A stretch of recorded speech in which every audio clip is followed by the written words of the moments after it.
indulgences in or out of the marriage relations. The reproductive energy is creative energy, and may be taken up by the system and transmuted into strength and vitality, thus serving the purpose of regeneration instead of generation. If the young men of the Western world understood these underlying principles, they would be saved much misery and unhappiness in after years, and would be stronger mentally, morally, and physically. This transmutation of the reproductive energy gives great vitality to those practicing it. They will be filled with great vital force, which will radiate from them and will manifest in what has been called personal magnetism. The energy, thus transmuted, may be turned into new channels and used to great advantage. Nature has condensed one of its most powerful manifestations of prana into reproductive energy, as its purpose is to create. The greatest amount of vital force is concentrated in the smallest area. The reproductive organism is the most powerful storage battery in animal life, and its force can be drawn upward and used, as well as expended in the ordinary functions of reproduction, or wasted in riotous lusts. The majority of our students know something of the theories of regeneration, and we can do little more than to state the above facts, without attempting to prove them. The yoga exercise for transmuting reproductive energy is simple. It is coupled with rhythmic breathing, and can be easily performed. It may be practiced at any time, but is especially recommended when one feels the instinct most strongly, at which time the reproductive energy is manifesting and may be most easily transmuted for regenerative purposes. The exercise is as follows. Keep the mind fixed on the idea of energy and away from ordinary sexual thoughts or imaginings. If these thoughts come into the mind, do not be discouraged, but regard them as manifestations of a force which you intend using for the purposes of strengthening the body and mind. Lie passively or sit erect, and fix your mind on the idea of drawing the reproductive energy upward to the solar plexus, where it will be transmuted and stored away as a reserve force of vital energy. Then breathe rhythmically, forming the mental image of drawing up the reproductive energy with each inhalation. With each inhalation, make a command of the will that the energy be drawn upward from the reproductive organization to the solar plexus. If the rhythm is fairly established and the mental image is clear, you will be conscious of the upward passage of the energy and will feel its stimulating effect. If you desire an increase in mental force, you may draw it up to the brain instead of to the solar plexus by giving the mental command and holding the mental image of the transmission to the brain.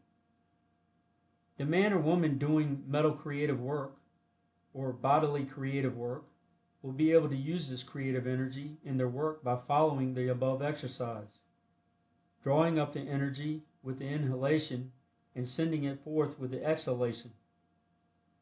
In this last form of exercise, only such portions as are needed in the work will pass into the work being done, the balance remaining stored up in the solar plexus. You will understand, of course, that it is not the reproductive fluids which are drawn up and used, but the etheripranic energy which animates the latter, the soul of the reproductive organ, as it were. It is usual to allow the head to bend forward easily and naturally during the transmuting exercise. 10. Brain stimulating. The yogis have found the following exercise most useful in stimulating the action of the brain for the purpose of producing clear thinking and reasoning. It has a wonderful effect in clearing the brain and nervous system, and those engaged in mental work will find it most useful to them, both in the direction of enabling them to do better work, and also as a means of refreshing the mind and clearing it after arduous mental labor. Sit in an erect posture, keeping the spinal column straight and the eyes well to the front, letting the hands rest on the upper part of the legs. Breathe rhythmically, but instead of breathing through both nostrils, as in the ordinary exercises, press the left nostril closed with the thumb and inhale through the right nostril. Then remove the thumb and close the right nostril with the finger, and then exhale through the left nostril. Then, without changing the fingers, inhale through the left nostril, and changing fingers, exhale through the right. Then inhale through right and exhale through left, and so on, alternating nostrils as above mentioned, closing the unused nostril with the thumb or forefinger. This is one of the oldest forms of yogi breathing, and is quite important and valuable, and is well worthy of acquirement. But it is quite amusing to the yogis to know that to the Western world, this method is often held out as being the whole secret of yogi breathing. To the minds of many Western readers, yogi breathing suggests nothing more than a picture of a Hindu sitting erect and alternating nostrils in the act of breathing. Only this and nothing more. We trust that this little work will open the eyes of the Western world to the great possibilities of yogi breathing, and the numerous methods whereby it may be employed. 11. The Grand Yogi Psychic Breath. The yogis have a favorite form of psychic breathing which they practice occasionally, to which has been given a Sanskrit term of which the above is a general equivalent. We have given it last, as it requires practice on the part of the student in the line of rhythmic breathing and mental imagery, which he has now acquired by means of the preceding exercises.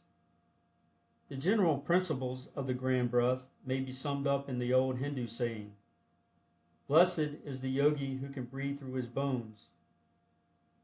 This exercise will fill the entire system with prana, and the student will emerge from it with every bone, muscle, nerve, cell, tissue, organ, and part energized and attuned by the prana and the rhythm of the breath.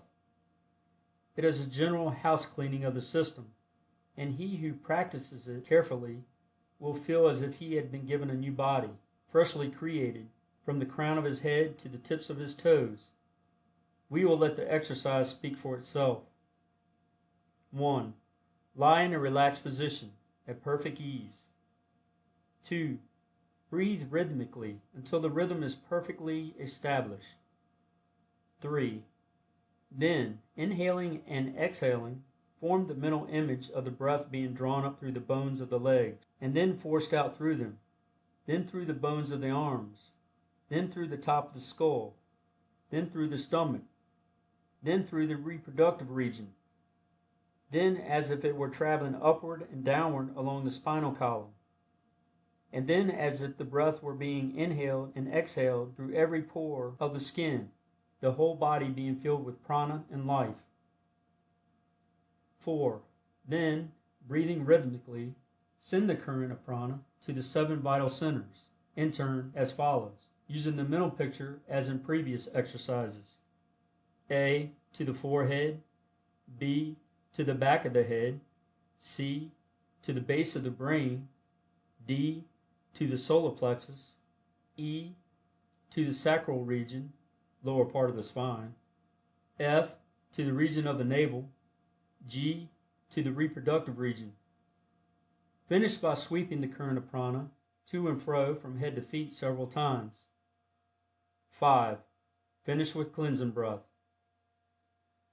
End of chapter 15.